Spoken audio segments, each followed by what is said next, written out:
See, we weren't going anywhere. Welcome you back inside the Outroker Studios. We're just a little bit away from tip-off between the Oswego State Lakers and the SUNY Poly Wildcats. Wildcats, thank you. It's been a long day. We've had a lot time to prep for back here. But we welcome back inside the Outroker Studio. Jacob Bradley alongside Brian Burrows and Kyle Spizak. We talked a little bit in the pregame of the pregame about this matchup coming up, but now we have a little bit more of an idea as to what this team is going to be looking at in the immediate future with RPI getting their ticket to the finals. So now these two teams, they have kind of the advantage to sit back and watch. They watched RPI. They saw what's going on. Now they can kind of prep a little bit if they're looking forward to a win here tonight. But I'll ask you first, Burrows. We talked about that game that we just saw.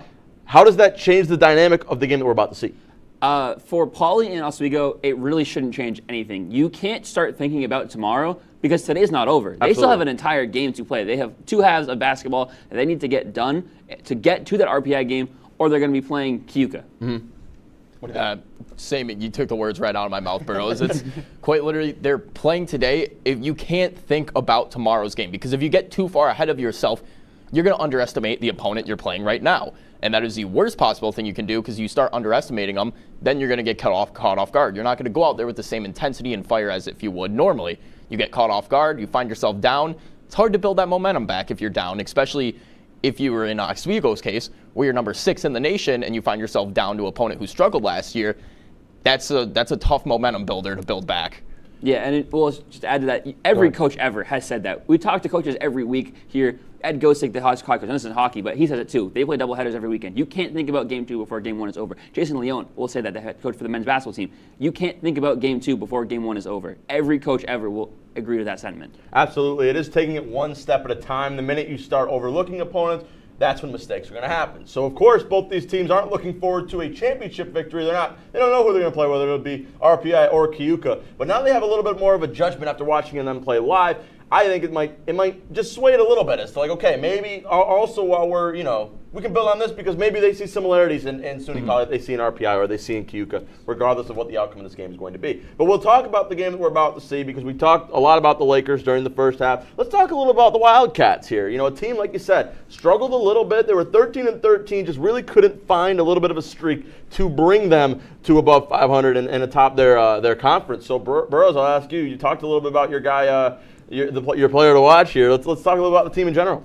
Yeah, we've been playing to watch Sheikhney Toure, I believe how you're going to say that. But yeah, you mentioned the 13-13, 8-6 in the conference. Not a bad record at all. The conference has divisions because it's a very wide conference. It goes out like the main, teams on the eastern side of the Eastern Division.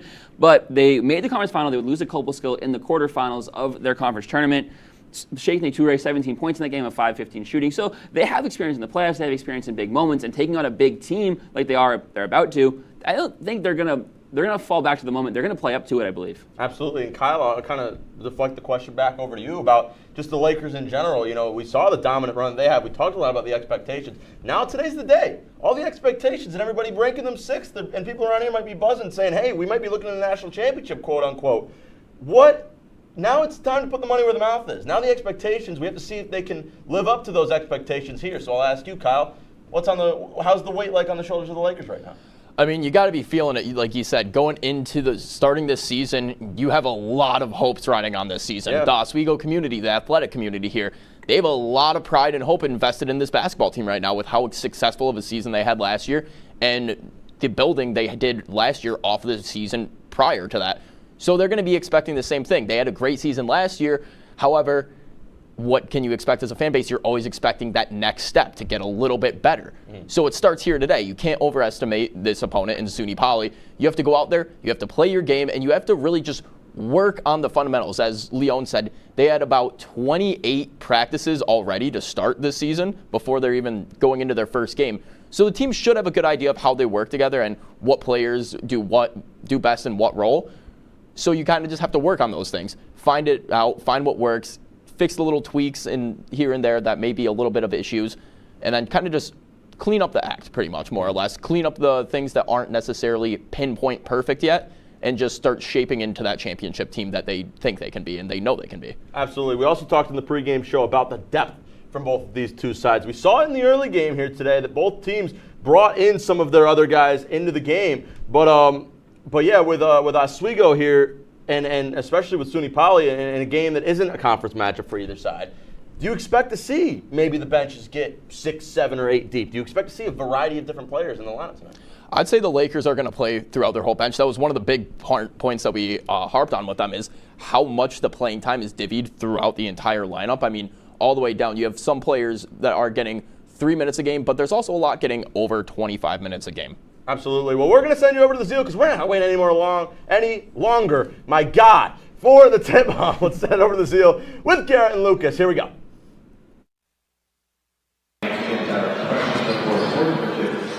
Welcome back, guys, to Ziel Gymnasium. Before this game, I was able to talk to the SUNY Poly coach, Rob Schoner. I was talking to him about how he's playing a very competitive Oswego team, ranked 6th in the nation. I asked him, what is it like to play against a high-caliber team like that right now, first game of the year? He said he's looking to see his team's competitive spirit, looking to see how they come out, hopefully looking for some aggressiveness early on. He said he wants energy, he wants enthusiasm, and he's excited to see just how his team comes out against a very high-caliber opponent. We're going to send it back up to the booth. We're about a minute or two away from tip-off from Ziel.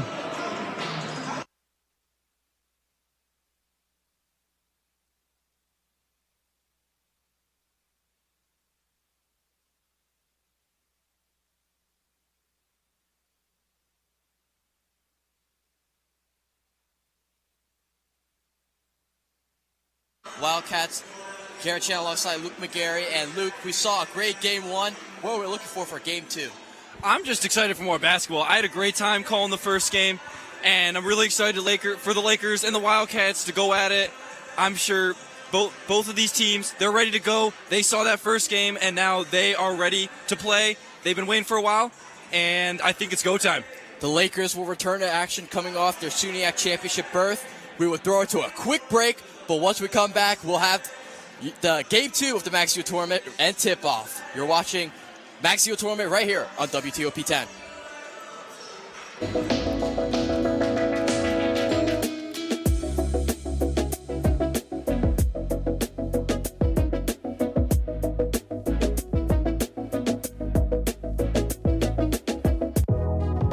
Welcome back to Major Discussions.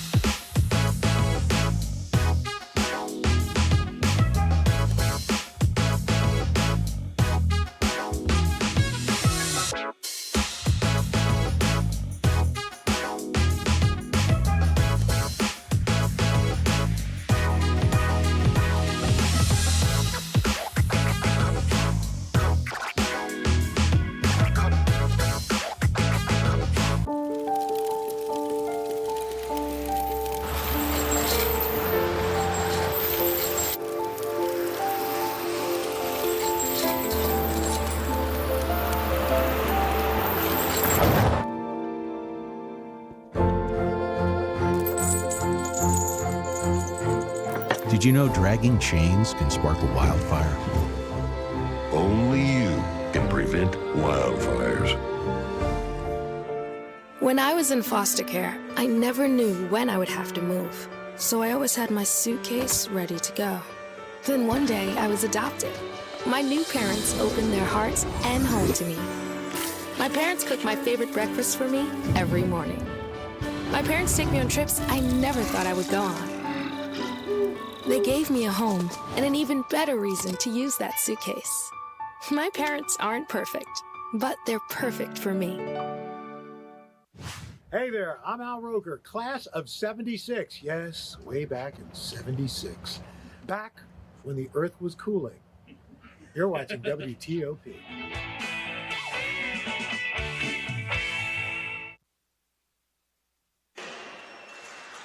It's officially go time for the Oswego State Lakers. The 2023-2024 season is just almost underway here in the Ziel Gymnasium.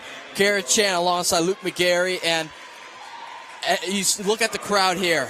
The Oswego faithful has showed out for the season opener, and I'm sure they're all ready and excited to see the defending back-to-back SUNYAC champions. Yeah, absolutely. I love the Oswego faithful. They are always here no matter what sport it is. You got basketball, you got hockey. They always show out whether you're a student or you live here.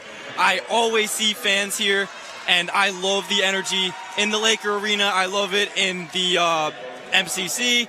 I love it everywhere. The fans of Oswego are such great fans, and there's a really great energy in this building for this game right here. And we heard it from the guys in the studio a few minutes ago as the starting lineups get announced. There's a lot of expectations for the Lakers, coming off that huge regular season, ending with that back-to-back SUNY championship, and then going to the NCAA and going all the way to the Elite Eight for the first time in program history. Now a new season brings a new level of expectations. Yeah, absolutely. There's high expectations. There's nowhere around it. They did so well last year, and there's nothing to go against that. And now they're back with a new season, and it is high what people expect of them to do. They're still a great team. They didn't lose too many players, so you would think that they can still maintain such a dominant position in the top of the standings, whether it be nationally or in the SUNY Conference. I'm very certain that they can play to the same level that they did last year, and I'm really excited for this Oswego season. They're all excited to see everyone play at that great, fast-paced, hard-driving level, all led by, of course, the senior guard, Jeremiah Sparks, who put up one of the greatest seasons in Oswego's basketball program history, ending up being named first-team all-conference guard.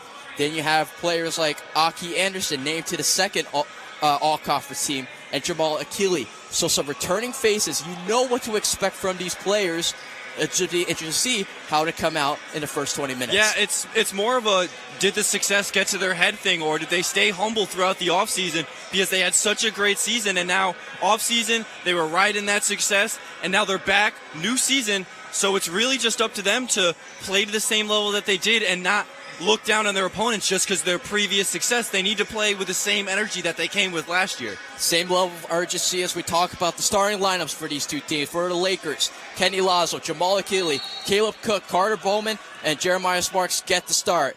As the SUNY Poly Wildcats initially had to tip off, but here comes Jeremiah Sparks right out of the gate, gets his first points of the game, and the Lakers are off to a strong start here.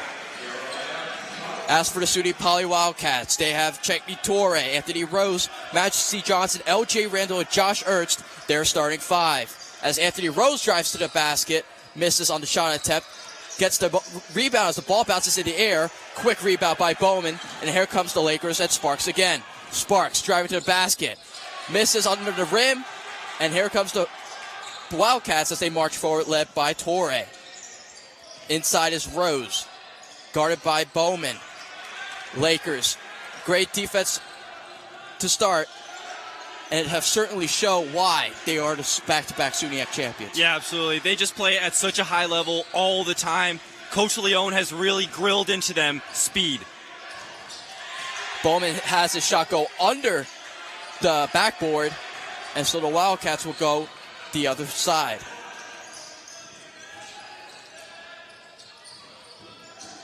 Three-point attempt there. It's off the mark by Torre, and the Lakers led by Lazo. Back to Bowman. Out to Cook. Cook with a mid-range jumper. Too strong. Rebound there by Akili. Cook now with the basketball. Out to Sparks. Sparks with the three.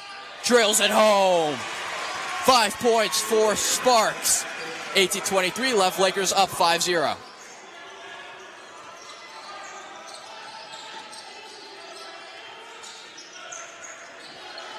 Rose now working around, passes out to Torre. Torre steps out of bounds, and the Lakers will now move forward with possession. Yeah, there's a reason why Jeremiah Sparks was the leading scorer last year. He shows it time and time again. He is an elite-level scorer, and he is a true leader of this Oswego Lakers team. Kenny Lazo, the junior guard, just transferred over from Malloy University. And now here's Cook driving in. Misses off the mark. Rebound by Akili, but it's given up and corralled by Randall. Pass forward, intercepted by Sparks. Jeremiah Sparks, guarded by Ernst. Ernst takes the ball away. And out of Wildcats, Torre, guarded by Cook. 17:35 left in the opening half.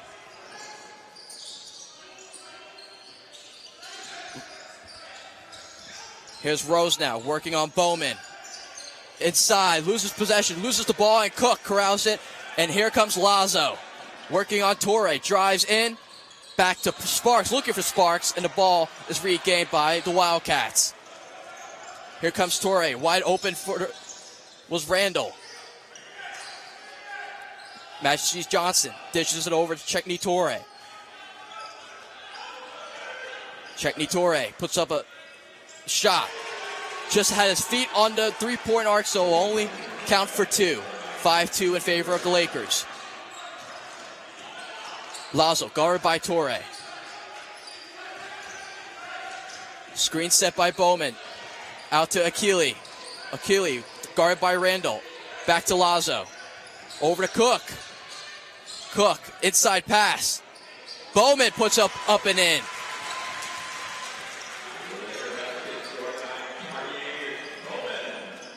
(7-2) for the Lakers. Josh Ernst with the basketball now. Over to LJ Randall. Anthony Rose and the Wildcats proceed to kick it around the arc. Majesty Johnson puts up a 3 of his own and banks it home. A jump ball called as Lazo and number 12, LJ Randall, go in a bigger battle for the ball. We have a jump ball on the Oswego's defensive half. Yeah, not something you want to see there. Just you're receiving the ball on the inbound pass, and then all of a sudden it gets intercepted from you on the jump ball. You can't be lazy like that. You got to, even early in the game, you got to be aware of stuff Majesty like that. Johnson checks into Dylan Ernst, who was just recently checked in, and he gives it up right away. Now here comes Jeremiah Sparks. Back to Bowman. Bowman, spinorama, out to Sparks. Sparks with a 3. Off the mark. Rebound by Crittenden. Over to Bowman. Bowman drawing contact. Still misses. And a foul is finally called as Bowman will now head to the free throw line. Yeah, I like the way that Bowman's been playing so far. He's been playing gritty in the paint, especially on offense. Got that first bucket of his, and now he got an offensive rebound, put it back up, and now he's shooting for 2 with that foul. Bowman shooting 68.9% from the free throw line. Makes his first.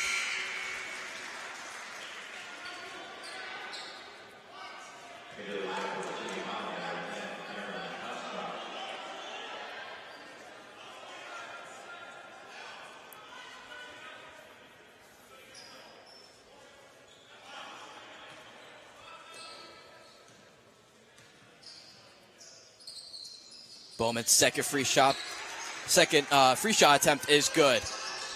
Now the Lakers pouncing on the defensive side, quickly intercepted by Crittenden. Works inside, and Crittenden will now head toward the free throw line. That was great pressure there by the Lakers. Caught him. That caught the Wildcats completely off guard. They did not know it was coming. Great defense by the Lakers, well into the paint. Crittenden missed all of last season, returns, scoring a 77% free throw rate from the free throw line. Crittenden misses the second. It's quickly rebounded by Ernst. 10-5 in favor of the Lakers. 15:30 left in this opening half. Dylan Ernst with the ball, hands it over to Randall. Randall tries to work inside, kicks it out to Torrey. Torrey works inside, mid-range jumper. That makes it in. Torrey with 4 points to start the game. Cook now over to Bowman. Bowman works inside. Gets a shot off and makes it in. Bowman 6 points so far, contributing to half of the Lakers' point total. LJ Randall with the ball now, working on Cook. Pass inside. Great stuff there. Great body control by Ernst. 12-9 in favor of the Lakers.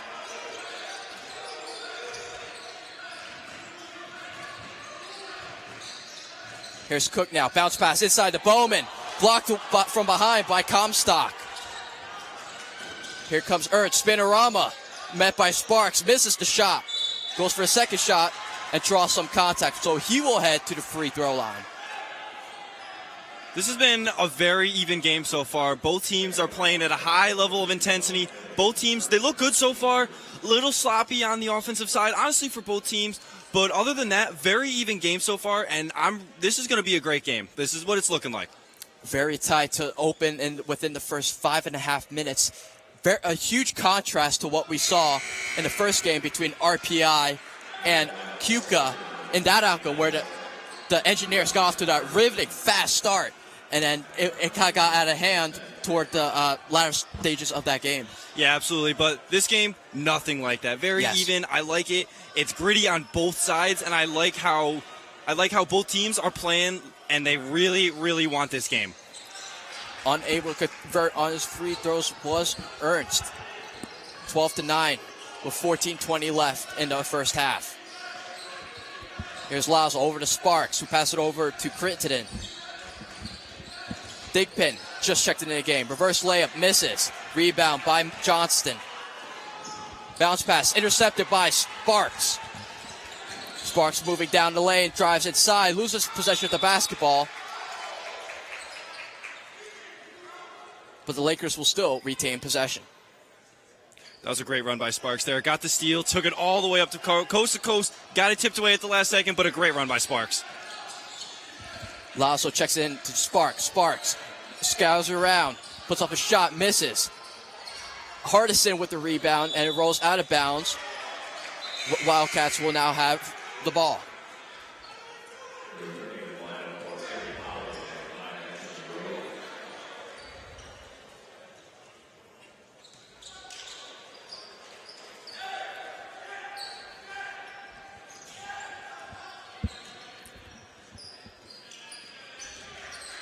Johnson guarded by Lazo. Ernst with the ball, now over to Holmes. Holmes puts up a three-point shot, too strong. Tipped away, kept in, but his foot now was bounds was Johnson, and so the Lakers will now have possession. Yeah, once again, just like we kind of saw in the last game at one point, early on, stalemate, just some shots being put up on either team, nothing's really fallen. Like I already said, this looks like it's going to be a really even game, and I'm really excited for it. Absolutely.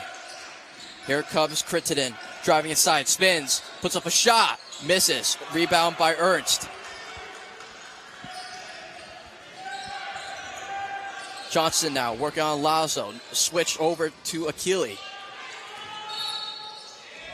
Contact drawn by Rose. Foul called on number 22, Thigpen for the Lakers. Yeah, tough foul, tough first foul. You don't want to see that, but obviously you got to do what you got to do when they're driving in the paint. But at foul, you don't want them to come too early because you don't want those free throws at the end of the half where they're going to be in the bonus, but still a good foul. Ernst with a three-point shot, too strong. The Lakers fall there as Thigpen lands on his back. Nasty fall right there. I'm glad he's okay. But that was a nasty fall. Thigpen looks all right, and now the Lakers will move forward up. 3-point lead as we approach the 13-minute mark here in the first half. Here's Crittenden over to Sparks. Hardison with the ball, drives in. Charging foul called.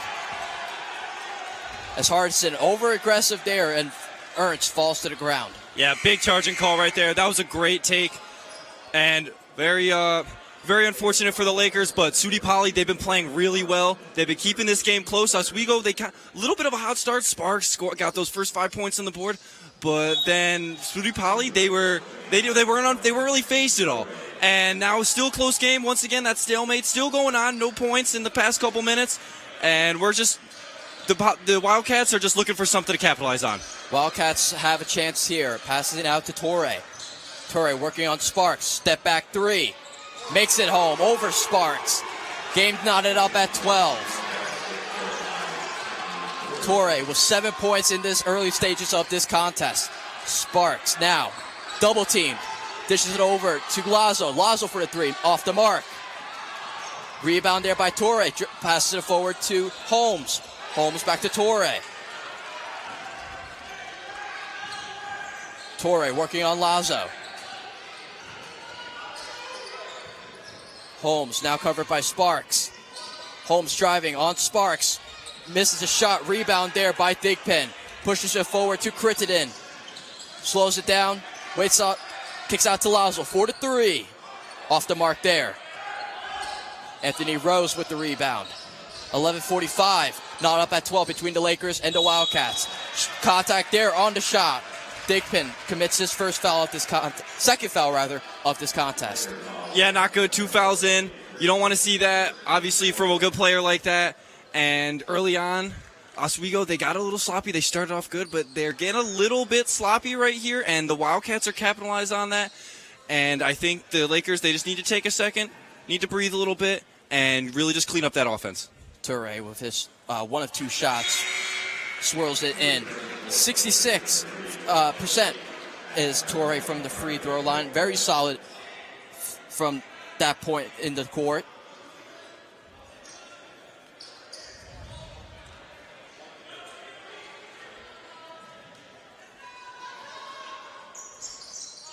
Toure converts on the second free throw attempt. 9 points for him, contributing to at least over half of the Wildcats' point total. Lazo, bounce pass to Sparks. Sparks over to Crittenden. Bowman now.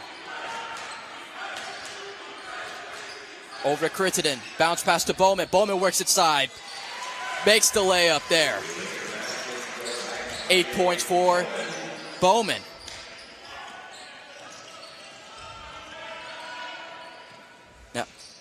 Now here's Toure now. Or rather, Ernst. Kicks it out to Randall.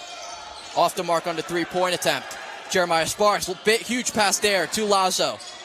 Draws a contact from Toure. Will head to the free throw line for 2 free shots. Great lob by Sparks there. That was really expert passing, and then the great draw of the foul. He knew he wasn't going to go up with it, but he saw that guy come flying in. He went, yeah, I'll take those 2 shots. And you talk about Jeremiah Sparks, not just the tangible contributions you see with his point totals, his ability to make clever passes and rebound. Yes. His level of basketball IQ is also up there as well. Yeah, it's not just the scoring with him. He's able to make those plays, like you just said. He's a very big contributor just as a whole to the Laker team, not just on the offensive side. He can do so much more than that, and that's what he shows every single time he's on the court. Lazo with his 0 for 2 on the free throws. And so we're still not up at 14, 10:55 left in the first half. Game 2 of this Max Ziel tournament. The winner will face the RPI Engineers in the Max Ziel Championship tomorrow evening. Dylan Ernst with the ball. Passes it, hands it over to LJ Randall. Randall over to Toure. Toure works inside. Makes the mid-range jumper.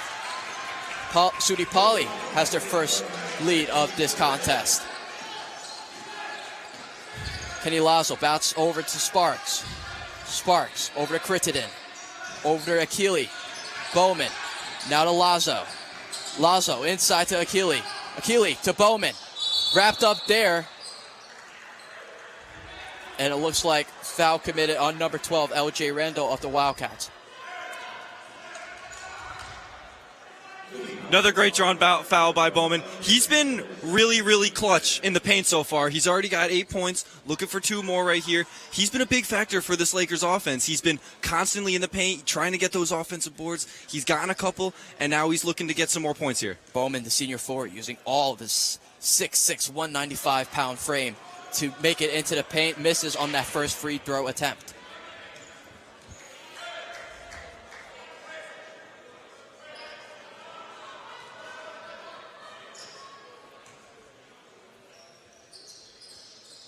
Bowman makes the second. 15 points for the Lakers, down by 1 against the Wildcats. Quickly, and here Wildcats able to stuff out a Laker pressure. Bounce pass, Sparks, last person to touch it, rolls out of bounds. Wildcats will. That's one of the flaws of that pressure defense when they're in their own half, is that if the Wildcats, they're able to get it out, it's almost an easy layup because you only got 1 guy back on defense. Great job by Sparks to get back and tip that ball away. But some of those times, the Wildcats are going to score on those. So it's a great defensive scheme. Very risky. Very risky indeed. Holmes, huge check into Toure. Toure working on Sparks. Toure from the free throw line. Misses off the mark on a mid-range jumper. Here comes Crittenden now. Drives forward, kicks it out to Sparks. Back to Crittenden. Sparks now. Working on Rose. Sparks. Fake. Misses on that attempt. Out to Holmes. Three-point corner attempt by Ernst. Misses off the mark. Lazo with the rebound. Over to Bowman. Bowman works inside. Draws some contact. And we'll head to the free throw line again. Yeah, Bowman just keeps drawing those fouls. He's doing a really good job of getting the paint with the ball and making the Wildcats foul him.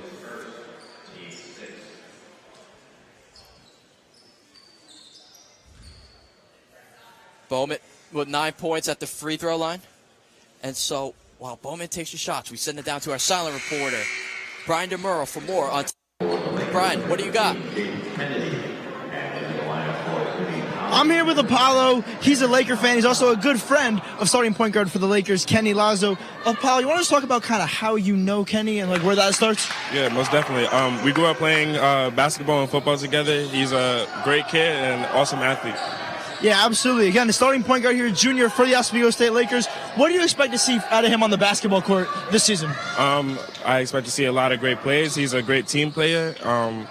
He's here to just put on for the team. He's here to make a statement and put on for a show. Absolutely. Well, we're looking forward to seeing just exactly what he can do. We got an all tied up game right now, 16-16. Apollo, thank you very much. We're going to send it back up to the booth. Thank you, Brian. Thank you, Brian. Always great to hear from the Oswego Laker faithful as we approach the 9-minute mark here in the first half. Now up at 16 are the Lakers and the Wildcats. As a left-handed shot by Rose banks it in. 18-16 in favor of the Wildcats.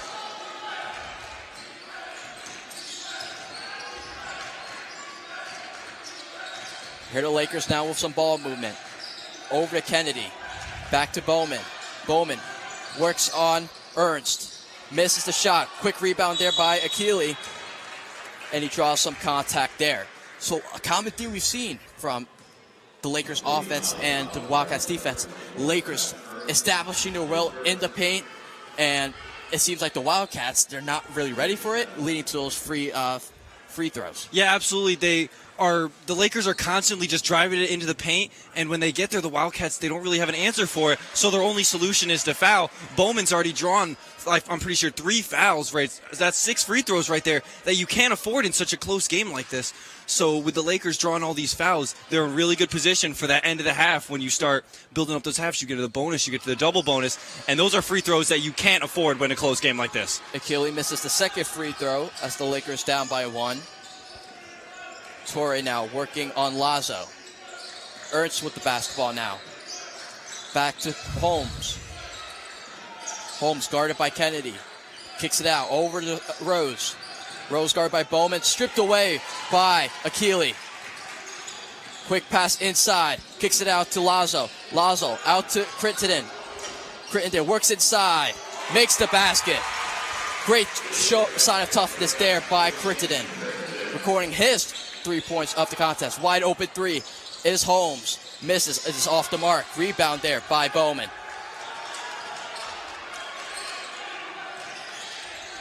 Kennedy with a 3-point shot of his own is off the mark. Tipped away into the hands of Lazo. Lazo kicks it out to Crittenden for 3, and he bakes it. 3-point shot for the Lakers. Bumps up their point total to 22. Timeout there by the Wildcats. That is some great momentum building for the Lakers, especially in their home arena, the Ziel Arena. So many Oswego faithful here, as every time you hit a big 3, the crowd is going to go nuts. So that is a huge momentum builder right there. They're up by 4 now, and they can really turn this into something. They just got to keep playing the way they're playing. I think they finally found their stride. It took a little bit, but I think those fouls for the Wildcats really kind of did it for them. And now Oswego, they built up that lead with the points, and now I think they're going to get into a roll here. Absolutely, and you see 10 points for Bowman, 6 points for Crittenden, and you look to the Wildcats slide. So far, it's basically been almost all Torre, who's kind of been one of the key pieces on this Wildcats offense. Yeah, Torre has looked really good so far. I've been very impressed by the way he's playing. He's knocked down some threes. He's driven to the basket. He's done everything you want to do, what you want an offensive player to do, but he just needs help right now. That's what he's got. Randall checks it in. Randall will bounce pass all the way to Johnson as the Lakers, which basically creates some defensive pressure on the midline of the court.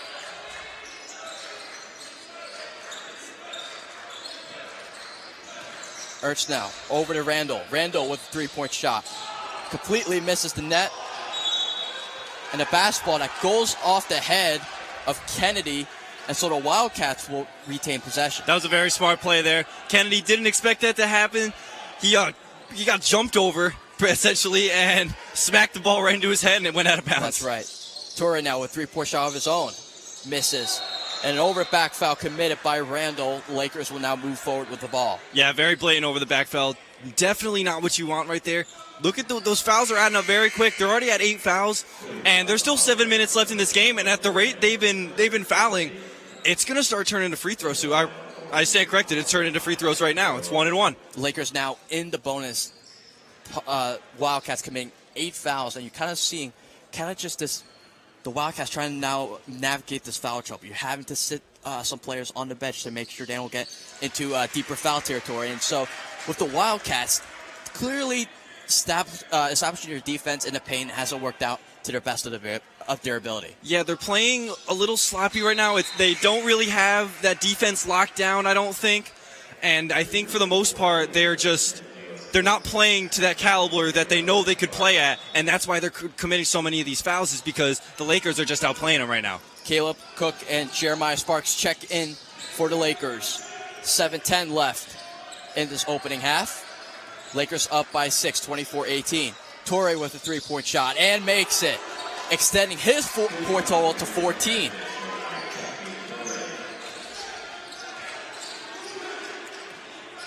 Lazo, this is off to Achille. Over to Sparks. Sparks working on Ernst. Sparks, mid-range jumper, makes it. 7 points for Sparks. Oh, and unfortunately, number 5, Anthony Rose, his foot slipped as he's trying to get that pass to the Lakers. Costly turnover there by the Wildcats. There's one of the benefits of that defense. High pressure, you don't know where you are on the court sometimes. Stepped out, even if it was just by a smidge, still stepped out. Ref caught it, and that's what that Lakers defense is all about. That pressure, that's exactly what you want on every single drive. Absolutely, and this quick defense turns into quick offense. Sparks now working on Ernst. Over to Bowman. Out to Lazo. Lazo for a 3. Off the mark here. Ernst with the rebound. Here's Toure now pushing it forward for the Wildcats. Steps back working on Sparks. Dylan Ernst kicks it out to Johnson. Johnson working on Lazo. Makes it all the way easy for him. Finger roll in for the Wildcats, down by 3. 6 minutes left in the first half. Here's Jeremiah Sparks now working on Ernst. Both Ernst brothers draws the contact and one. Great work by Sparks to work inside. That is the type of play you expect from Jeremiah Sparks. He is so elite around the basket. The spin, everything about it was great. Got the N1. Let's see if he can capitalize on it right here. Sparks from the free throw line shooting a solid 80% from that mark.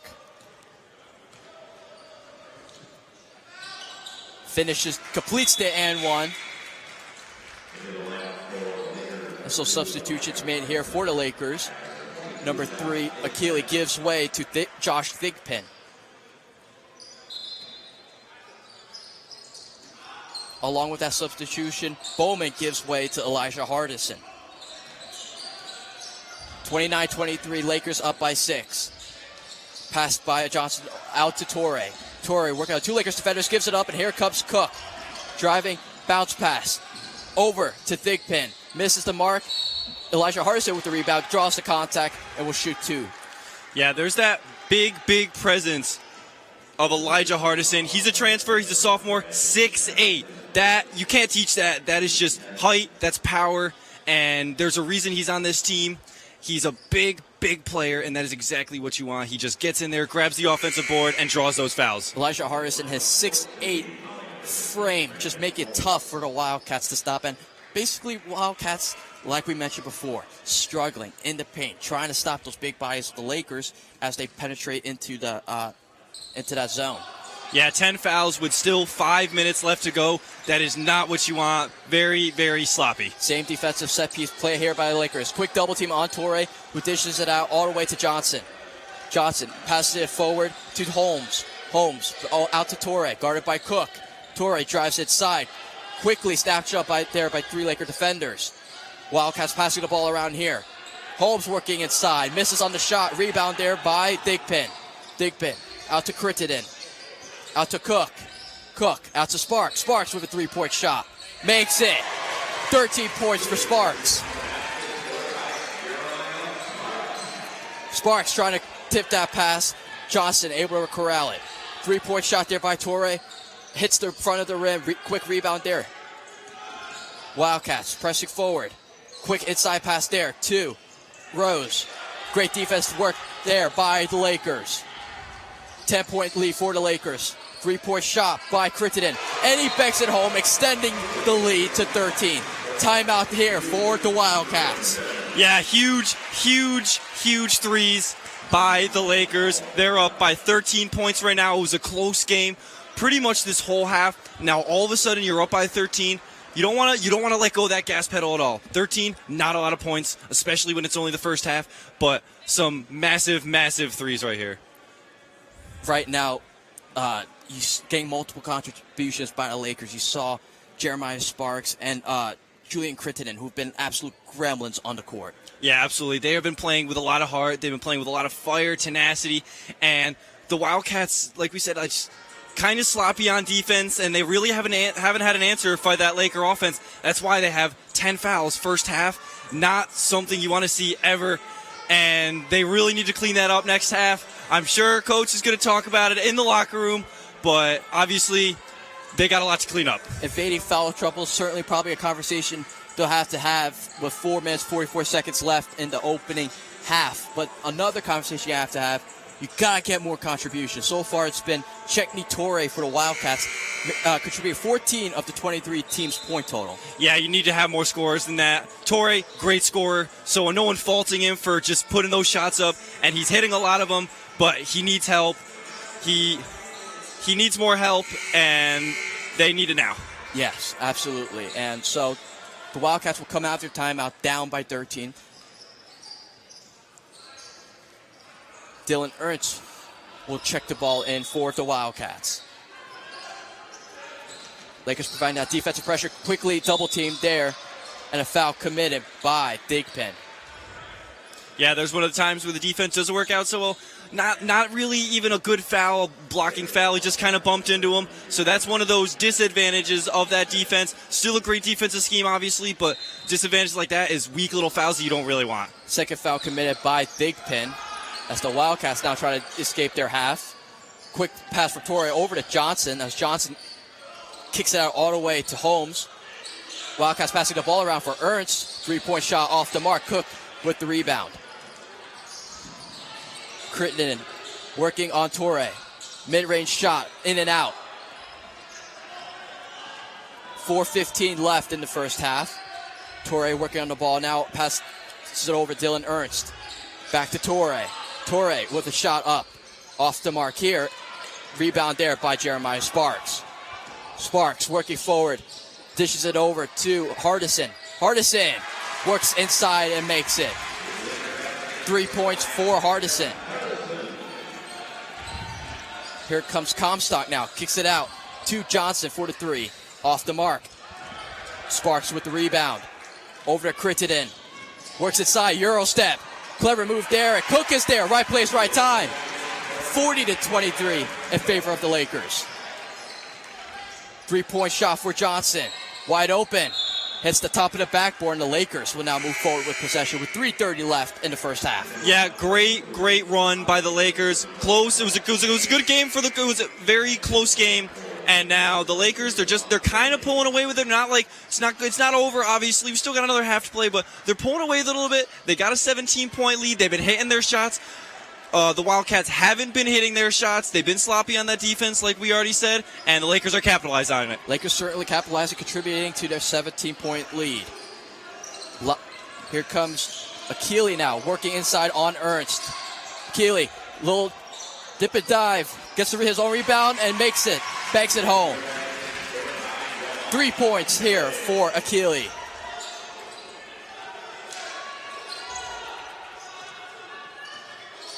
Torrey dishes it over to number 34, Alex Schmidt. Over back to Torrey. Torrey working on Bowman. Now switches over to Cook. Torrey works inside. Makes it home. 16 points for Torrey. 42-25. Lakers up. 3-point shot. In and out by Crittenden. Torrey now working on Sparks. Pass it back to Majesty Johnson. 2:35 left in the first half. Majesty Johnson working on Bowman. Out to Ernst. Ernst hands it over to Torrey. Torrey works inside. Easy basket for him. Finds an easy lane. And Coach Leo wants to discuss things over. 15-point lead with 2:21 left in the first. As you can see, Torrey keeping the Wildcats in this game. They were down.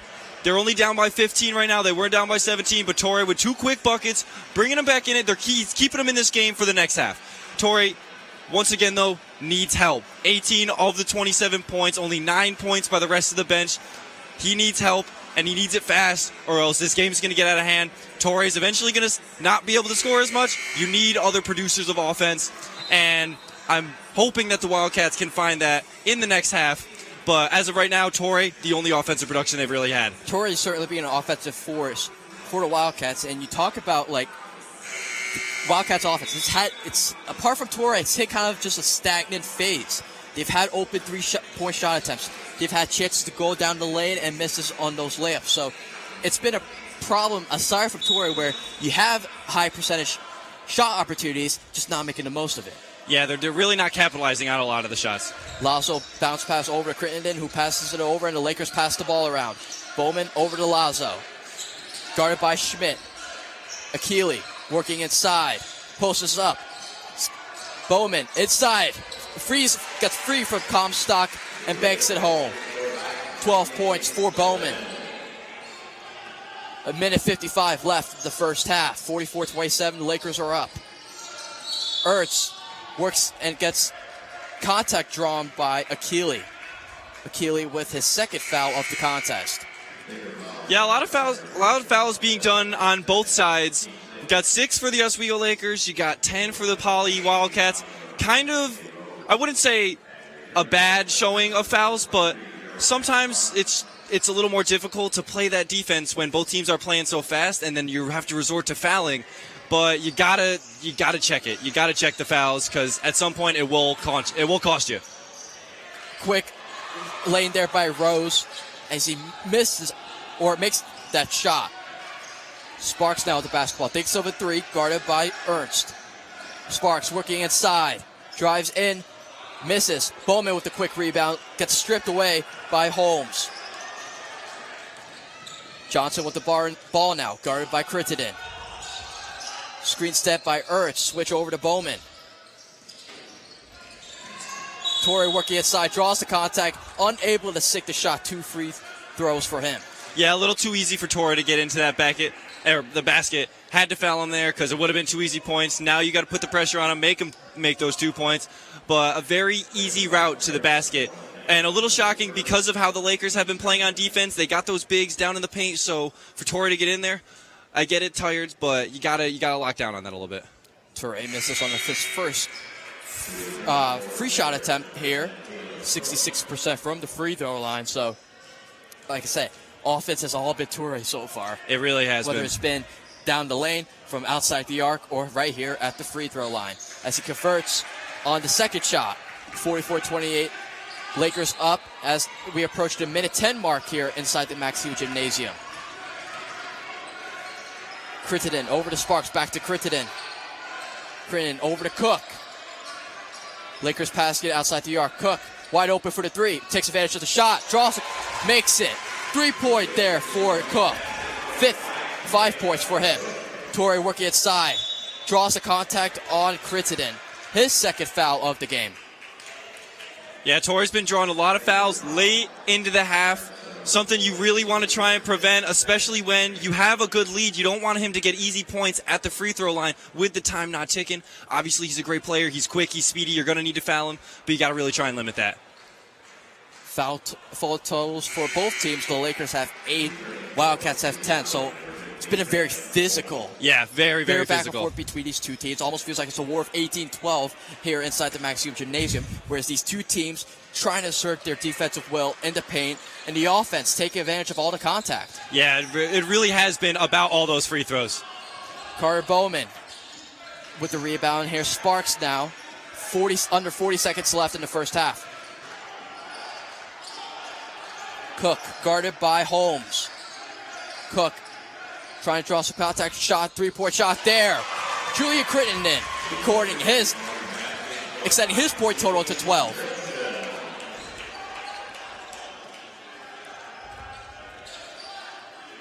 Wildcats will now waste out the clock here as we approach the 10-minute mark here in the first half. Torre working on Kennedy.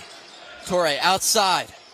3-point shot off the mark, hits the top of the backboard, and 4 seconds left in the first half as the Lakers will try to muster maybe one more shot here. Yeah, let's see what they can do. Let's see what Lyon can produce with these 4 seconds left. I'm sure they're going to put something up, but let's see if they give it to Sparks here.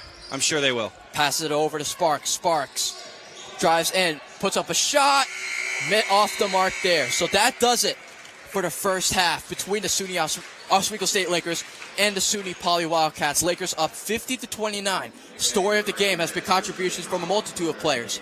You saw Sparks, you saw Bowman, you saw Crittenden. You've gotten contributions from everyone. As for the other side, Wildcats has been all Torre.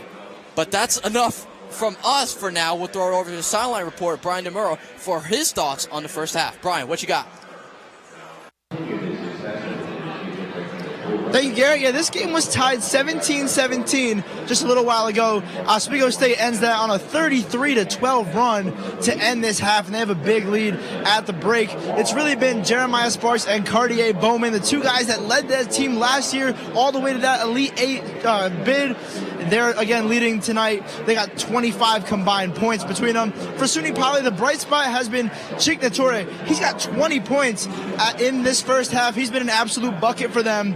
They're going to need more stops. It's really been the Oswego pressure defensively that has stopped the Wildcats from getting anything going offensively. They're playing great defense on the Lakers, and they're controlling the pace of this game as well as the scoring. And again, the press has been really important for the Lakers. I expect them to continue to do that and see if they can hold on to this lead. Overall, it was a good, close game early on. Oswego has a lead right now after that big run. As I mentioned, we're going to send it right back to the booth for the rest of the halftime show. Great stuff from you as always, Mr. DeMuro, as we head into halftime here inside the Maxiu Gymnasium. Lakers up by 21. After this break, we throw it to the guys. Jacob Bradley, Kyle Spizak, Brian Burrows. For the halftime report, you're watching the Maxiu Tournament right here on WTOP 10.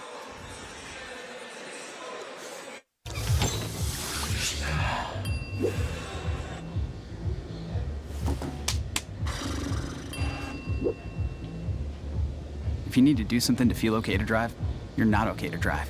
Don't drive buzzed.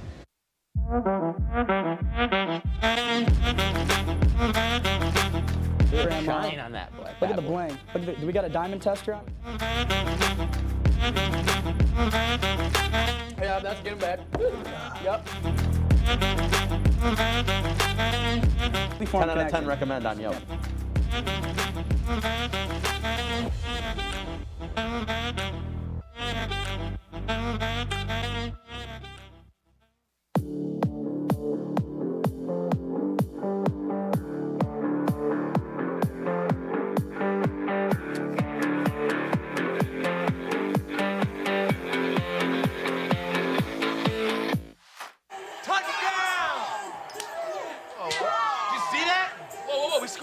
Scoring going to the playoffs. I can't believe I missed that.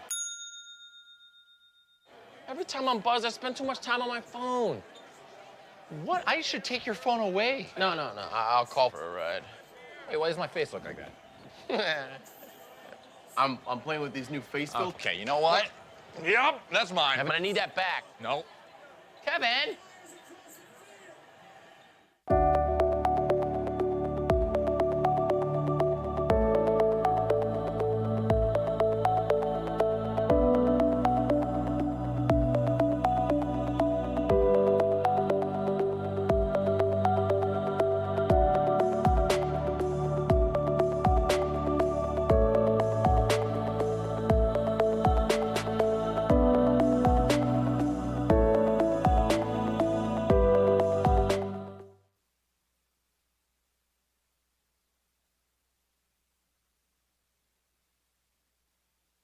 Hello and welcome to the halftime report here. We are 20 minutes down, 50-28. Oswego State is on top of the SUNY Poly Wildcats. I'm Jacob Bradley, joined by Kyle Spizak and Brian Burrows. And guys, looked a little tough for the Lakers, but boy, did they get hot. Yeah, the Lakers started off slow. SUNY Poly played really well in that start of that first half. They were really keeping it close. They even had leads at points, but then the Lakers, like you said, they got hot. They found their rhythm. It was the Lakers we saw in the national tournament last year, finally coming out 50-28, 29 now. Yeah. Yeah. No, a big run there at the end of the first half for the Lakers, Kyle. I mean, it really just kind of took the game back over. Yeah, no, it really did. I mean, a 24-5 run in the last 5 minutes of the game for the Lakers. Like we mentioned, starting off, it was not exactly what we expected to see to open the game. It was very neck and neck. There was a point where it was tied 12-12. Oswego went down 2 points at one point, and then from being down those 2 points, they then turn it up and go up 20 throughout that first half of the game. So really just turning the momentum around and taking a look at some of the replays, you just see a really good ball movement here, passing it to the outside, no hesitation, quick jumper for the three, and then just started racking on the points. A lot of three-pointers for the Lakers, 5 for 11 from behind the arc, shooting at 45% right now. Yeah, no, certainly a highlight reel first half for the Lakers, 50 points dropping. Of course, the quick math tells you Burrows are on pace to score some triple digits here today. But nonetheless, led by the combination, the two seniors, Jeremiah Sparks and Cartier Bowman, stepping up big time, 25 combined points. That is half, another quick math, half of the points for the Lakers here in this one. Yeah, it was those two from the jump leading the way. Jeremiah Sparks, the man who is nationally recognized right now as a preseason All-American, gets the first bucket of the game. Storybook, pretty much, right there. Start the season off the right way. And yeah, him and Bowman combining, as you mentioned, 25. Very efficient shooting, 9 rebounds between the two of them. Efficient from the line at 5 of 7. They are the ones who are leading this team. It seems like that might be the case for this entire season as of right now. Yeah, and Sparks in specific, 13 points so far in this game, and he's only played about 18 minutes. Right. So averaging nearly a little under a point per minute. So putting up a good pace, 2 for 3 from the three-point line. So the Lakers, like I mentioned, 45% from behind the arc. They've been making it rain from deep, and it's been working out for them very well. But really the stat that points out to me and why the Lakers were able to go on this run, offensive rebounds. 8 offensive rebounds for the Lakers compared to 3 for SUNY Poly. Yeah, really crashing the boards down low, Kyle. Getting those second chance opportunities is exactly what you want to win. Yeah, exactly. Obviously this is basketball, but just like hockey, you want to get in that congested zone. You want to be able to battle, get the rebound, and then just easy put up, put it right back in. You don't need those jellies. You don't need those super star-studded highlight reel play. Yeah, you don't need anybody coming up, hit them with a little bit of that or anything like that. This is college basketball. This is D3 basketball. You just need points on the board. And the Lakers really, they did do that as the game went on and stopped trying to be fancy, and they just went to hard-nosed basketball. Well, you know, we talked a little bit when the cameras were off about Julian Crittenden, as there goes my IFB. We talked a little bit about Julian Crittenden and his contributions to the team. They didn't have him at all last year. Now he's back. He's in the lineup, or in the rotation now. What is having a guy like Crittenden with the veteran experience back in the lineup for the Lakers? How's that meant for them so far? It's been huge. He's 3 of 4 from deep, got 12 points so far. He's probably going to slide right into that role left by Devin Green, who was, you mentioned earlier in the show, a really good three-point shooter. Looks like Crittenden's going to fill that role perfectly, fitting right into the starting lineup. Crittenden, a sixth-year senior, or senior now because he missed that year, has extra eligibility, is going to be a huge player, huge veteran presence to lead this team. He was on the bench for the entire run last year, so he knows what it's like to be there. He just doesn't get it on the court. Now he can be the veteran to lead these young players, and there's a lot of new players on this team. Absolutely. It's almost like getting a new recruit in many ways and getting Julian Crittenden back on the court for the Lakers. Yeah, I mean, being on the sideline and having to watch your team, not being able to participate with it, obviously that's heart-wrenching for any player. Yeah. You want to be out there more than anything. But there's also a lot of valuable lessons that come with it because you're seeing the game from a different perspective. Mm-hmm. You're seeing it more from a coach's point of view on the sideline, on the bench.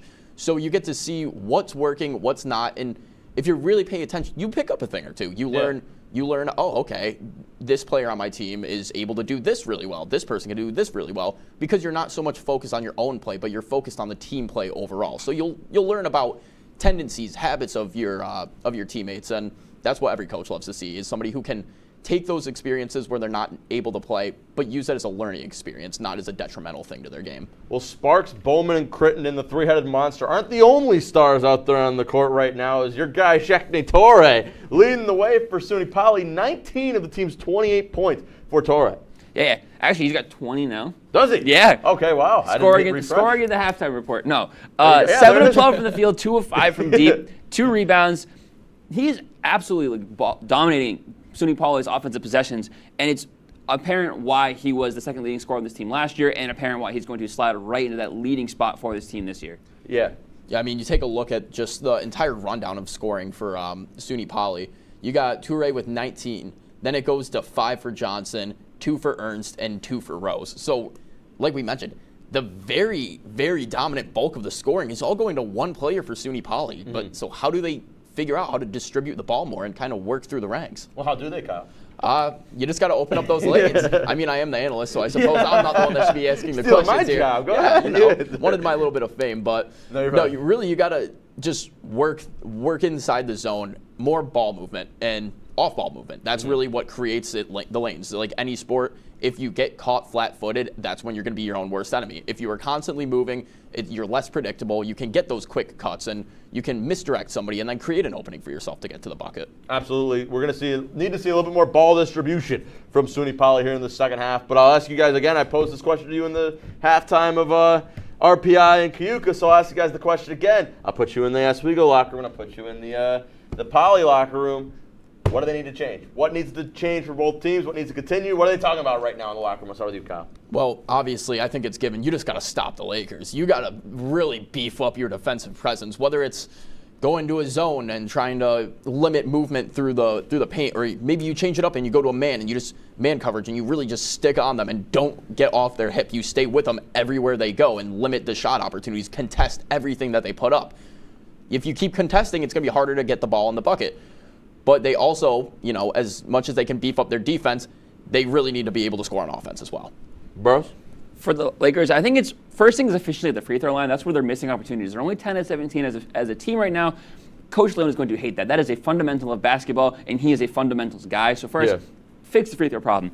Besides that, I really think they're playing really well as a team. Maybe some ball movement problems here and there, players trying to be hero ball. I think we've seen it with Sparks a couple times taking a shot that maybe he should have passed the ball. But besides that, this team is playing really well. I think the biggest thing for them is free throws. Absolutely. So we're going to have to see if the Lakers and the Wildcats can come back and fix some of the things that my two lovely analysts have now asked them to fix. But that'll do it for our first intermission report. Coming up, we're going to send it back over to the Ziel with Garrett and with Lucas and with Brian, and they're going to talk some more about the game at hand, and then we'll see you when everything's all said and done. You're not going to want to miss it on the other side of the break here on WTOP Time.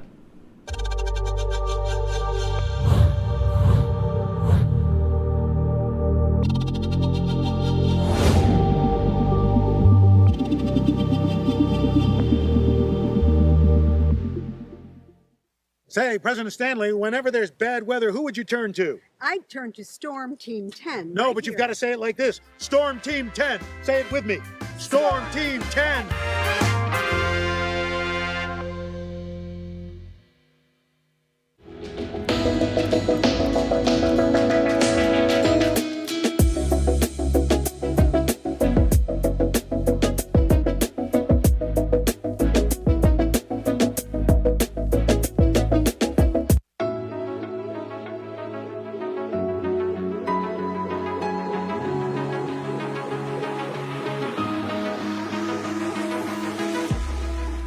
Roll it.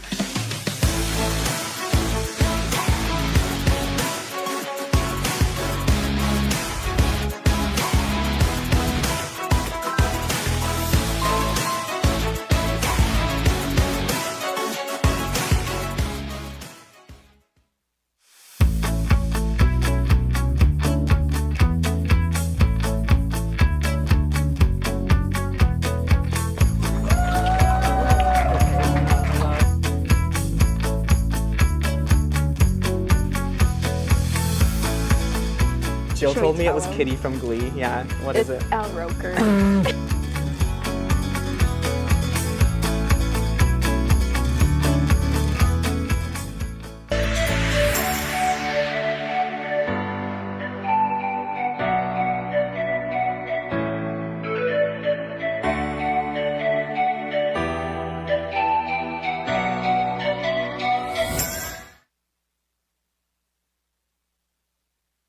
Ladies and gentlemen, boys and girls, children of all ages, welcome back inside the Max Ziel Gymnasium for the second half of Game 2 of the Max Ziel tournament between the Oswego State Lakers and the SUNY Poly Wildcats. I'm Garrett Chan, joined alongside Luke McGarry, and I guess we'll just start off with what we've seen in the first half. And in terms of point distribution, the Lakers up by 21, but you're getting major contributions from the big three of Jeremiah Sparks, Carter Bowman, and Julian Crittenden, who have been the common theme, common stakeholders of this Laker offense. But if you look at the Wildcats, it's been a one-man show. Yeah, absolutely. Cheikhne Toure has been playing phenomenally today. 20 points in the first half. But then you look at the rest of the team. The next highest scorer is Majesty Johnson with 5. He needs help. Toure needs help, and he needs it fast, or this game is going to get out of hand very quick for the Wildcats. They're down by 21 right now, and I think what the Wildcats need to do is find another scorer, because it can't just be Toure carrying that offense, and then on the defensive side as well, clean up the fouls, because the Lakers had a lot of free throws. They didn't make all of them, but they had a lot of opportunities, and that is not something you want, especially in the first half when you're still trying to get that momentum going. So 50-29, Lakers are leading, and I think the Wildcats are coming into this half with a lot to work on.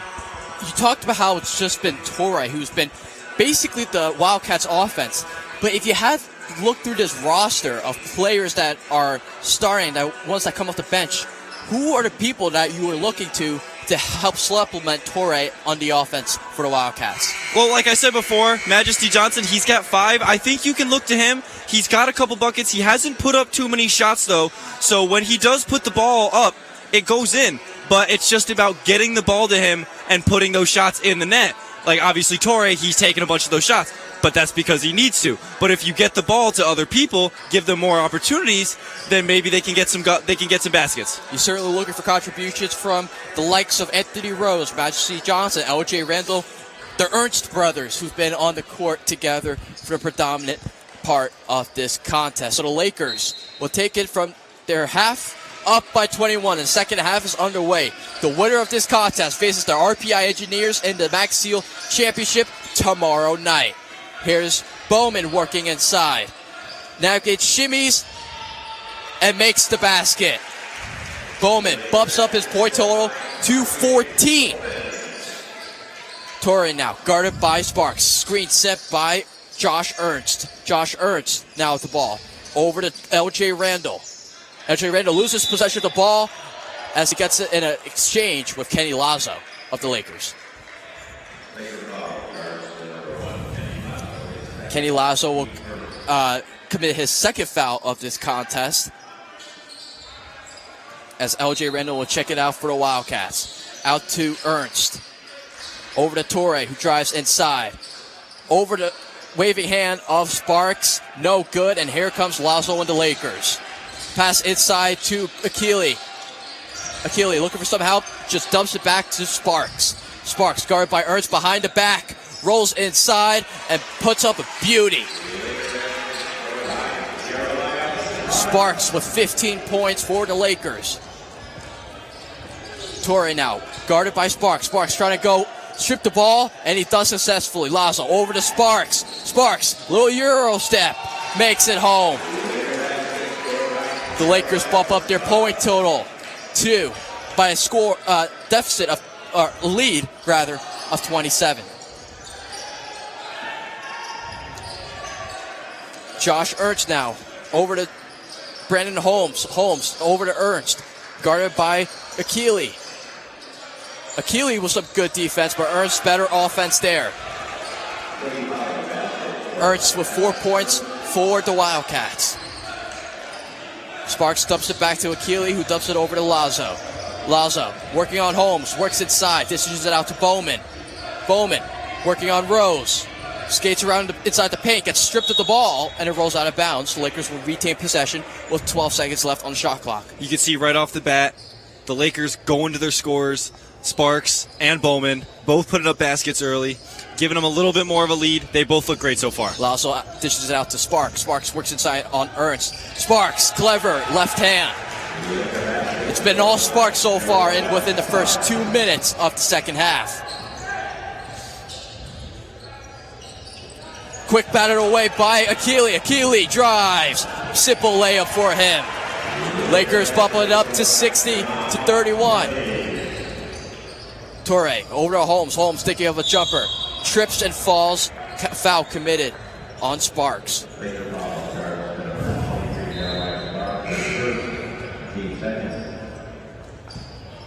Sparks will now come out of the game.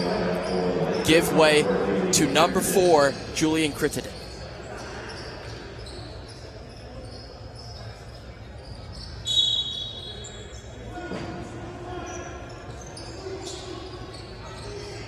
Torre with bounce pass to Ernst. Ernst working on Bowman. Hands it off to Rose. Rose works inside. Makes it home. 4 points for Rose. Lazo behind the back. Looking. Gets open for a brief moment. Bounces off the rim and does not make it. Now here comes Torre and the Wildcats. Torre racing, guarded by Crittenden. Stripped away by Akili. Akili loses possession of the ball, but the Lakers will retain possession. Yeah, 2 great steals in a row by Akili. 2 of them back-to-back almost, and he's looking good. His hands are crisp. Wildcats need to make sure that they're not making those mistakes, especially when they're down by this much. Dishes out. Lasso for Cook. Cook works inside. Spins. Draws up. No contact there, and he's short on the shot. Rose working with the ball. Over to Torre for the 3. Short. Rebound there by Lazo. Finds Bowman, who makes it home. Great stuff there by Lazo, finding Bowman running into the lane. 16 points for Bowman, now the team's leading scorer. Ernst working on Akili, dishes it out to Randall. Randall kicks it out. Holmes for the 3, too strong. Ball, last touch by Rose, and the Lakers will now move forward with possession.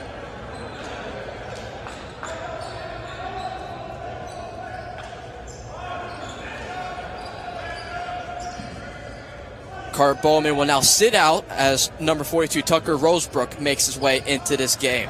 Lakers up 62-33 as we approach 16-15 left in this game. Akili working on Ertz, drives inside, stops, moves around, pivots, misses on the layup. Alex Schmidt in the game now. Passes it over Comstock. Comstock inside to Ertz, blocked away by Akili. Tucker Rosebrook came into the game about 20 seconds ago and immediately gets a block. Only a freshman, but he had some monster numbers in high school. And just a freshman, but I can't wait to see what he does as he develops here at Oswego. You kind of talked about the Wildcats and their abundance of freshmen. They're a pretty young team heading into this new season, as number 34, Alex Schmidt, the first year, speaking of some youth on this Wildcats team, records his 4th sports of the contest, 62-35 in favor of the Lakers. Lazo now, trying to get open outside the arc. Akili with a 3-point shot, makes it home. 8 points for Akili. 30-point lead for the Lakers, who have been on an absolute run since this game was not up at 17 back in the early stages of the first half. Dylan Ernst with the ball, working on Rosebrook. And the ball rolls out of bounds, and the Lakers will make more substitutions. Caleb Cook and Akili give way to number 22, Josh Thigpen, and number 15, Jaden Kennedy.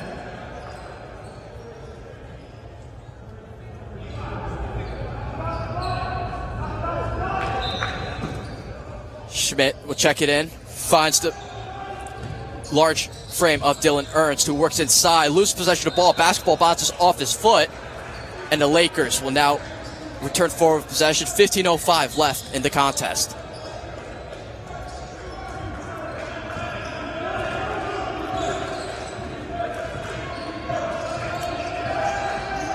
Here's Lazo now, working around the court. Dishes it back to Kennedy. Kennedy, bounce pass over to Rosebrook. Rosebrook with a shot, misses. Thigpen, right place, right time with the putback. Thigpen records his first points of the contest, the sophomore guard from Hastings, New York. And Luke, as we kind of look at kind of the players out on the floor, we're seeing both teams, they're kind of utilizing more of their bench now, not using their core pieces with 14:32 left. Yeah, I like it. I mean, it was a very aggressive first half, so maybe those guys, they're a little bit tired, and you want to use that bench because you want those core guys at the end of the game. Now, it's a little bit of a big deficit right now, so it might not matter as much, but if the Wildcats do manage to come back, the Lakers are going to want their big guys in this game. That's why you see Rosebrook come in, who's only a freshman, but then he makes an impact as soon as he gets into this game. So that's when you realize, like, hey, maybe these bench guys, they're just looking to prove themselves. Absolutely. You talk about these bench pieces and also their role players, you know. Kind of come into a game that's pretty much a blowout right now. Lakers up by 31 points. So you're looking at this team now with the Lakers as they storm forward with Crittenden moving into the lane. Fifth kicks it out to number 15, 4-3, Jaden Kennedy. Lakers point total up to 70. Their largest lead of the game, and the Wildcats will have to talk things over, down 34. Yeah, the Wildcats have a lot to talk about here. 14-16 left in the game, but they're down 34, so they got a lot to talk about here. 70-36, and we've got a pretty good contest that the Oswego faithful can be proud of. For more on tonight's contest, we throw it down to our silent report, Brian. Thanks, guys. In this second half, it's been all Lakers. Here again, they're on an extended 53-19 run. Right now, they are hitting on all cylinders from three-point range, from inside, and especially on the glass. The one thing that I've noticed here from the sideline here, being up close to the action, Oswego State is just too big for SUNY Poly to handle. They cannot compete on the glass right now. The Lakers are all over the boards, getting second chance opportunities, as well as securing almost every defensive rebound. Jeremiah Sparks has been unbelievable here in this second half, especially. He's got 19 points right now. If nothing else, though, I think with these teams, with this game getting a little bit out of hand, I think it's good for both these teams. Get some of their young guys some more playing time early in the game, early in the season. Nonetheless, both these teams are very good teams, well-respected organizations with great coaching who are going to have good seasons overall. But right now, Lakers are completely pouring it on. 70 points. We still have 14 minutes to play here in the second half. This one, they could crack 100 here, depending on how the rest of this game goes, guys. I'm going to send it back up to Garrett and Lucas. Thank you, Brian. Always great to hear from you. Always providing all the stats and knowledge of tonight's contest. Ertz with the ball now, working on number 22, Thigpen. Clever move there by number 3, Elijah Smith. Misses on the shot, draws contact. Number 10 is Comstock, who will head to the free throw line. Yeah, it was a good play there by the Wildcats. Got into the paint, kind of snuck in there with all those bigs in there for Oswego, and then drew the foul. Good play. Good play for the Wildcats. At this point, you're just trying to rack up as many points as you can, keep this game close. Comstock makes his first free throw.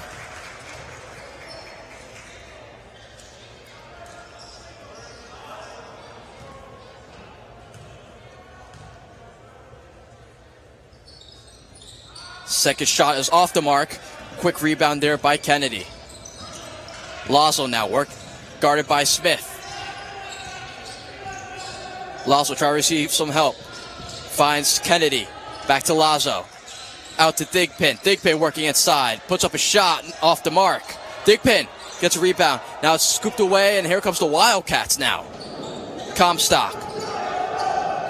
Three-point attempt by Schmidt was he thinking of. Unfortunately, he just throws it right in for Comstock, who puts it back in the basket. 70-39 in favor of the Lakers.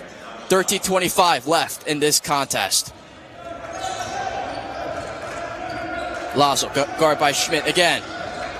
Passes it over to Thigpen. Thigpen works inside, kicks it out to Kennedy. Kennedy with the three. Off the mark. Rebound there by Dylan Ernst. Comstock over to Schmidt. Schmidt works inside, spins on Kennedy. And a travel is called against Schmidt.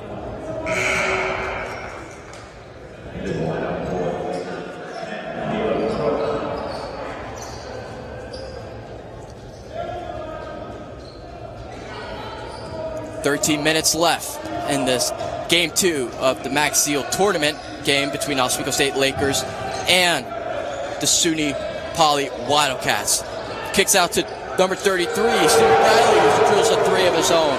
Seeing his first action of this game, contributes immediately with a three-point shot of his own.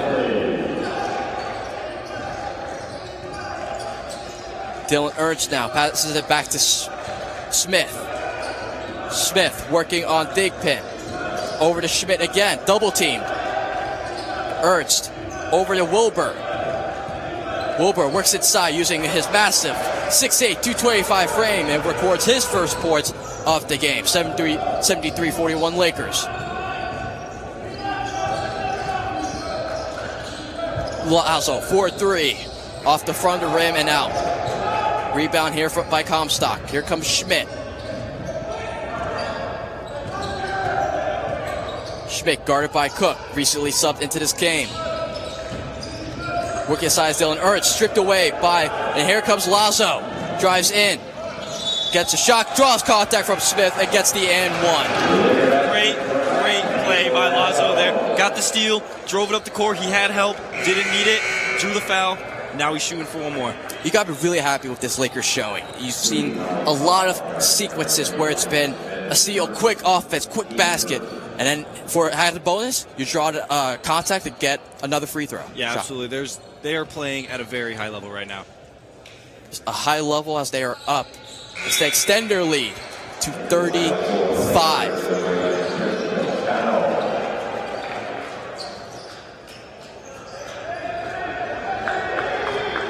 I know one person who's very, very happy about this game, and that is Coach Leone. I know how hard he works these guys in the offseason, so I'm sure he's very happy with this right now. Obviously not happy until the game is over, but he's got to be happy with his performance so far. Very happy with the Lakers' performance here today as Smith tries to go for a shot and misses.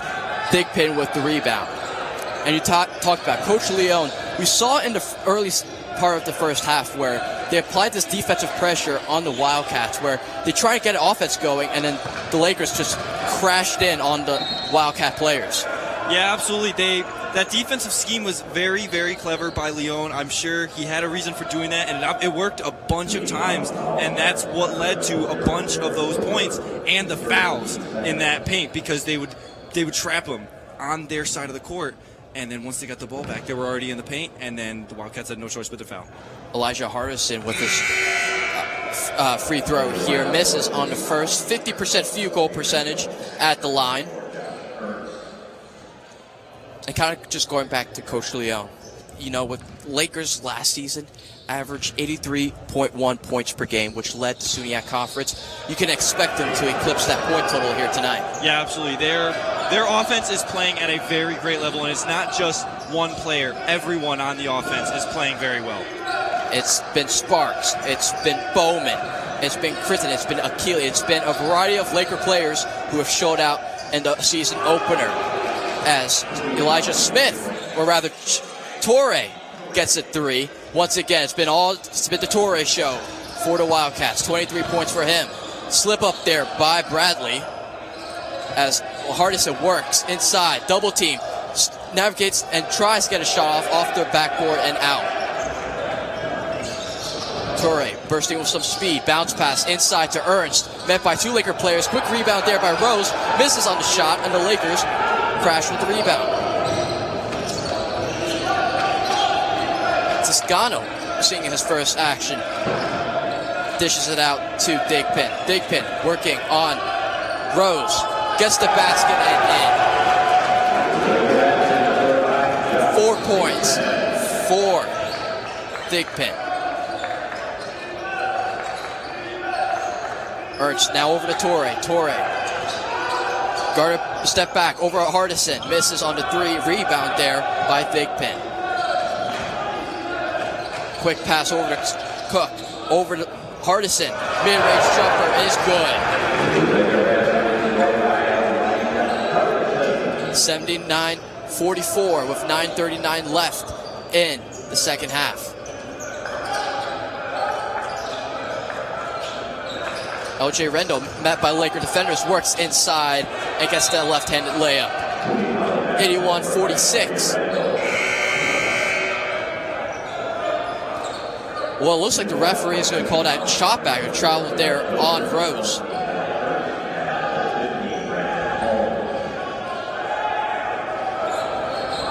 A little bit of confusion here by the Lakers. No one to pass the ball in. Sometimes that happens, you know. It's with a substitution too. No one. It's okay. Absolutely. And Cook now over to Toscano, who drives it down the court.